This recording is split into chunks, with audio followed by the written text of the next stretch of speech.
Hello வணக்கம் மக்களே. ரெண்டாவது வீடியோ. நான் வந்து நிறைய இந்த யூடியூப்பில் வர்ற சஜஷன்ஸ் சேனல் நம்ம டேஸ்ட்டுக்கு ஏற்ற மாதிரி சஜஷன் வரும் இல்லையா, அதில் வந்து நிறைய வீடியோஸ் கொஞ்சம் அட்டென்ஷன் கொடுத்து பார்ப்பேன். அந்த மாதிரி ஒரு வீடியோ பிபிசியிலேருந்து ஒன்று வந்துச்சு. நான் பிபிசி கொஞ்சம் ஃபாலோ பண்ணுவேன். அதுலேருந்து ஒன்று வந்துச்சு.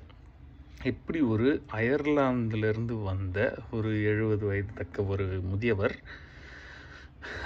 ராஜஸ்தான்லேயே இருந்து ராஜஸ்தானில் ஒரு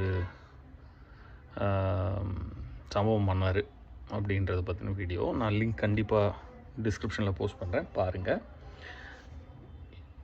அந்த மனுஷனுக்கு அது தேவையா அப்படின்னு நம்மளை யோசிக்க வைக்குது.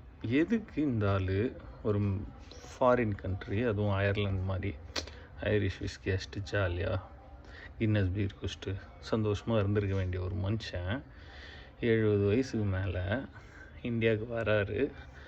வந்துட்டு இங்கே இருக்கிற கிணறுலாம் சுத்தமாக இல்லைன்னு சொல்லிவிட்டு அந்த கிணத்தை சுத்தம் பண்ணுறேன்னு இங்கே தங்கிடுறாரு. எந்த எதிர்பார்ப்பும் இல்லாமல், எதுவும் இல்லாமல் ஒரே ஒரு விஷயம் சொல்கிறாரு: நம்ம அடுத்த ஜென்ரேஷனுக்கு தண்ணின்றது ரொம்ப ரொம்ப ரொம்ப முக்கியமான ஒரு விஷயம். நமக்கு அதோட அருமை தெரியல. எனக்கு இது பார்க்குறப்போ மனசு கேட்காம நான் இதை பண்ண ஆரம்பித்தேன் அப்படின்றாரு. அவர் 2 பசங்க, பொண்ணு பையன். அது எல்லாத்தையும் விட இது முக்கியம்னு முடிவு பண்ணிடுறாரு. 80 வயசுக்கிட்ட ஆயிடுச்சுன்னு நினைக்கிறேன். இன்னமும் பண்ணிகிட்ருக்கார். இப்போது இவருக்கு எதுக்கு இந்த வேலை?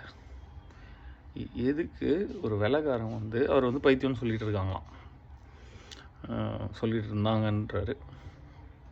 கிடைக்கிறத சாப்பிட்டுட்டு ஏதோ அந்த வெள்ளைக்காரன் வேறு ஏதோ ஒரு நாட்டுக்கு வந்து தன்னோட நேரத்தை, வாழ்க்கையை இங்கே இருக்கிற ஒரு ஃப்யூச்சர் ஜென்ரேஷனுக்காக செலவு பண்ணுறாரு.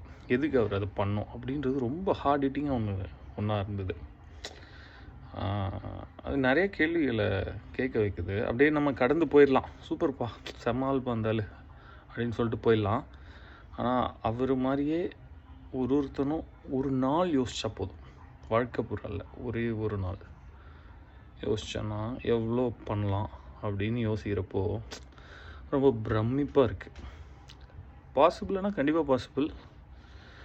டிஸ்ட்ராக்ஷன்ஸ் அவாய்ட் பண்ணி அந்த டிஸ்ட்ராக்ஷன்ஸ் எல்லாம் ஓரமாக வச்சுட்டு இன்றைக்கி ஒரு நாள் ஃப்யூச்சர் ஜென்ரேஷனுக்காக நான் ஏதாவது பண்ணுறேன் அப்படின்னு ஒரே ஒரு நாள் மாதத்தில் பண்ணோன்னா செம்மையாக இருக்கும்.